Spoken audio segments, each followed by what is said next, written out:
नमस्कार, मी शेळगावहून बोलतोय. माझं नाव अनिल नारायण उपलवार, राहणार शेळगाव. जवळपास आता कालपासून एवढं पाणी वाढलेलं आहे. त्या निजाम सागरचं तर पाणी वाढलेलं आहे. आता लेंडीचं पाणी जवळपास आता हे पूर्ण 20 फीट पाणी थांबलेलं आहे शेतामध्ये. दिसायचं पूर्ण सोयाबीन बुडालेलं आहे.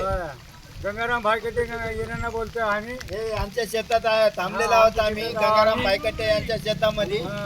जवळपास मागच्या वेळेस तर थोडं बुडलं होतं, आता तर पूर्णपणे बुडून गेलेलं आहे. आता पीक हाताला यासारखं काहीच नाही. एवढं नुकसान झालंय की शेतकऱ्याचं सांगता सुमार नाही.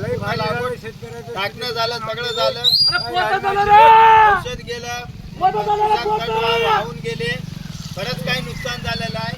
त्याच्याकडे प्रशासनाने लक्ष द्यावे ही कळकळीची हात जोडून विनंती आहे.